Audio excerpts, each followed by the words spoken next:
News 18 తెలుగులోకి స్వాగతం. దేశంలో ప్రపంచవ్యాప్తంగా జరిగిన టాప్ 10 బ్రేకింగ్ న్యూస్ను ఫాస్ట్గా సింపుల్గా తెలుసుకుందాం.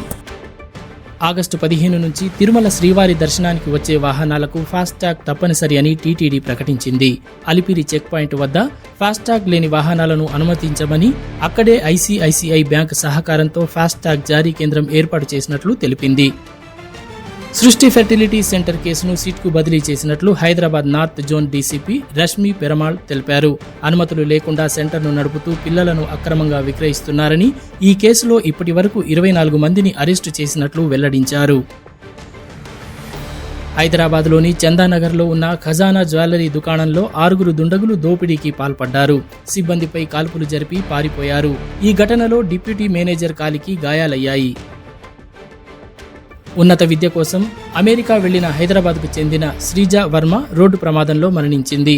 ఎంఎస్ పూర్తి చేసి రెస్టారెంట్ నుంచి తిరిగి వస్తుండగా ఆమె కారును ట్రక్కు ఢీకొట్టింది. దేశంలో 4 కొత్త సెమీ కండక్టర్ ప్రాజెక్టులను కేంద్ర కేబినెట్ ఆమోదించింది. ఇందులో ఒకటి ఏపీలో ఏర్పాటు కానుంది. 4,594 కోట్ల వ్యయంతో ఈ ప్రాజెక్టులు రానున్నాయి. ఈ నిర్ణయంపై ఏపీ మంత్రి నారా లోకేష్ హర్షం వ్యక్తం చేస్తూ ప్రధాని మోదీకి కృతజ్ఞతలు తెలిపారు.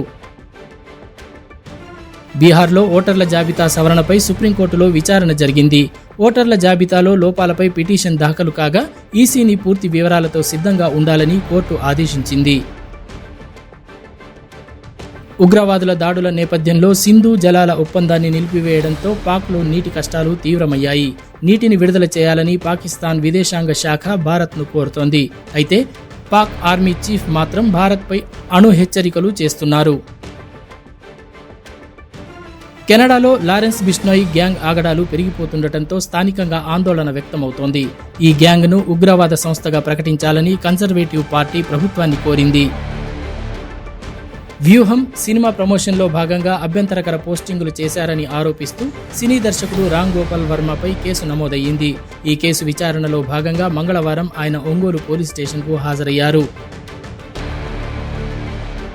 అమెరికాలోకి దిగుమతి చేసుకునే బంగారంపై సుంకాలు విధించబోమని అధ్యక్షుడు డొనాల్డ్ ట్రంప్ స్పష్టం చేశారు.